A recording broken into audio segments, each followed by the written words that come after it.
بسم اللہ الرحمن الرحیم۔ شروع اللہ کے نام سے جو بڑا مہربان اور نہایت رحم کرنے والا ہے۔ محترم ناظرین السلام علیکم۔ تابوت سکینہ کیا ہے؟ یہودی کیوں یہ تابوت حاصل کرنا چاہتے ہیں؟ اگر تاریخ کے تناظر میں دیکھا جائے تو اسرائیل کو اسلامی ممالک سے اپنا وجود تسلیم کروانے کی ایک وجہ تو اپنے ناجائز وجود کو بلا آخر مسلم ممالک میں جائز حیثیت دلا کر مسلمانوں سے معاشی فوائد حاصل کرنے کے ساتھ ساتھ آنے والے وقت کی پیش بندی بھی ہے، جس کا ذکر قرآن شریف میں اور تورات میں موجود ہے۔ دوسری طرف مخفی طور پر اس تابوت سکینہ کی بھی تلاش ہے، جس کے ذریعے سے یہودی اپنی کھوئی ہوئی طاقت دوبارہ حاصل کر کے دنیا بھر میں اپنا تسلط قائم کرنا چاہتے ہیں۔ تابوت سکینہ کیا ہے اور اس میں کیا کیا چیزیں تھیں؟ یہ ایک ایسا سوال ہے جس کے بارے میں مسلمانوں کی نئی نسل ناواقف ہے، جو کہ تمام مسلمانوں کے لیے لمحہ فکریہ ہے۔ بائبل کے مطابق اس میں حضرت یوسف علیہ السلام کا جسد مبارک اور بائبل ہی کی بعض روایات کی روح سے ہڈیاں اور کپڑے تھے، اور اسے حضرت موسیٰ علیہ السلام مصر سے اپنے ساتھ لائے تھے۔ قصاص الانبیاء میں ہے کہ اس متبرک صندوق میں تورات کا اصل نسخہ حضرت موسیٰ علیہ السلام اور ہارون علیہ السلام کے عصا اور پیرہن اور من کا مرتبان موجود تھے۔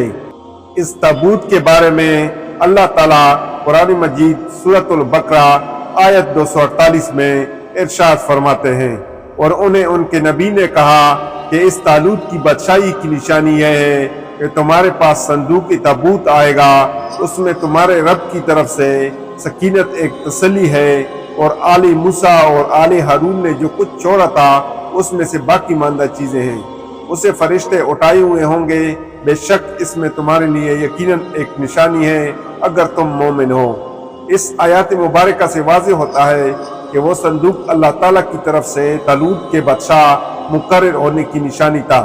اللہ تعالیٰ کی طرف سے ایک تسلی تھی، اس میں موسیٰ اور ہارون علیہ السلام کی آل کے ترکہ کی باقی ماندہ اشیاء تھیں۔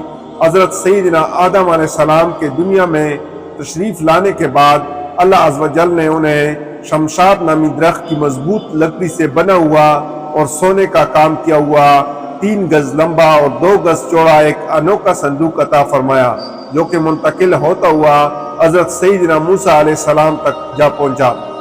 حضرت سیدنا آدم علیہ السلام کو جب صندوق ملا تو اس میں تمام انبیاء کرام علیہ السلام اور ان کے مکانات کی تصویریں تھیں۔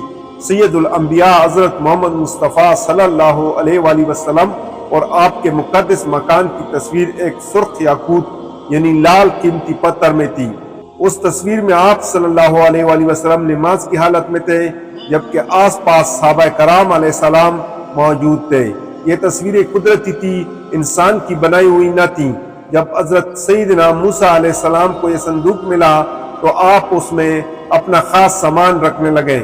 اس کے علاوہ صندوق میں توریت شریف کی تختیوں کے ٹکڑے، جنتی لاٹھی، حضرت سیدنا موسیٰ علیہ السلام کا لباس اور حضرت سیدنا ہارون علیہ السلام کا عمامہ اور ان کی لاٹھی، حضرت سیدنا سلیمان علیہ السلام کی انگوٹھی، اور بنی اسرائیل پر نازل ہونے والا وہ برتن بھی تھا جس میں آسمان سے من و سلوہ اترا کرتا تھا۔ حضرت سیدنا موسیٰ علیہ السلام جنگ میں اس صندوق کو آگے رکھتے تھے، اس سے بنی اسرائیل کو سکون نصیب ہوتا تھا۔ بنی اسرائیل کو جب کوئی مشکل پیش آتی تو وہ اس صندوق کو سامنے رکھ کر دعا کرتے تھے، دشمنوں کے مقابلے میں اس کی برکت سے فتح پاتے تھے۔ جب آپس میں اختلاف ہوتا تو صندوق سے فیصلہ کرواتے، صندوق سے فیصلے کی آوازیں آتی تھیں، بلائیں اور آفتیں صندوق کی برکت سے ٹل جاتی تھیں۔ اسرائیلی تابوت سکینہ کو اپنے قبلہ کے طور پر بھی استعمال کرتے تھے۔